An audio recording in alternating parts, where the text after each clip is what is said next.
काशी की पावन नगरी में एक विद्वान पंडित रहते थे। उम्र भर वे शास्त्र, ध्यान और तप में ऐसे डूबे रहे कि संसार की हर बात जैसे उनसे दूर हो गई थी। कई वर्षों बाद जब वे अपने गांव लौटे तो गांव वालों ने उन्हें बड़े आदर से घेरा। सभी उन्हें महान ज्ञानी मानते थे। एक दिन एक सादा सा किसान उनके पास आया और बड़ी विनम्रता से बोला, पंडित जी, एक बात बताइए, पाप का गुरु कौन होता है? ये सुनते ही पंडित जी ठिठक गए। पाप का गुरु? उन्होंने इस शब्द को पहले कभी सुना ही नहीं था। दिल में एक ही बात घूमने लगी, क्या सच में पाप का भी कोई गुरु होता है? अपने ज्ञान पर संदेह होता देख वे बेचैन हो उठे और उसी रात उन्होंने फैसला किया कि इस प्रश्न का उत्तर मिले बिना वे चैन से नहीं बैठेंगे। वे दोबारा काशी लौट गए और जितने भी आचार्य, संत, विद्वान मिले सबसे पूछा, पर किसी के पास जवाब नहीं था। दिन बीतते गए पर उत्तर फिर भी नहीं मिला। एक शाम वे गंगा तट पर चुपचाप बैठे थे, मन में भारी उदासी थी।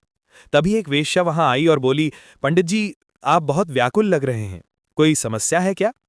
पहले तो पंडित जी चुप रहे, फिर धीरे से बोले, मैं एक प्रश्न का उत्तर खोज रहा हूं। पाप का गुरु कौन है? पर अभी तक कहीं उत्तर नहीं मिला। वेश्या हल्के से मुस्कुराई और बोली, उत्तर बहुत कठिन नहीं है, पर उसे समझने के लिए आपको कुछ दिन मेरे पास रहकर देखना होगा। पंडित जी चौंके, लेकिन ज्ञान की तलाश में तैयार हो गए। वेश्या ने उनके रहने की अलग व्यवस्था कर दी। पंडित जी अपने नियमों में कठोर थे। किसी का भोजन नहीं खाते, हर दिन खुद ही खाना बनाते, पूजा पाठ करते। कई दिन बीत गए, वेश्या चुप रही। एक दिन वह बोली, पंडित जी, आप रोज खाना बनाते बनाते थक जाते हैं। यदि आप चाहें तो मैं स्नान ध्यान करके आपके लिए भोजन पका दूं और बदले में 5 स्वर्ण मुद्राएं भी दूंगी। स्वर्ण शब्द सुनते ही भीतर कहीं एक छोटा सा लोभ जाग उठा। पंडित जी ने सोचा, भोजन भी मिल जाएगा और धन भी, इसमें हानि ही क्या है? उन्होंने हां कर दी, बस इतना कहा, किसी को पता न चले। अगले दिन जब वेश्या ने स्वादिष्ट भोजन परोसा, पंडित जी प्रसन्न हो उठे, पर जैसे ही वे खाने को बैठे, वेश्या ने थाली खींच ली। पंडित जी ने गुस्से में कहा, यह क्या कर रही हो?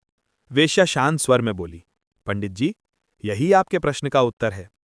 फिर उसने कहा, आप जीवन भर नियमों पर अड़े रहे, किसी के हाथ का जल तक नहीं लेते थे, पर स्वर्ण के लोभ में आज आप मेरे हाथ का भोजन भी स्वीकार करने को तैयार हो गए। और फिर उसने धीरे से कहा, यही लोभ पाप का सच्चा गुरु है।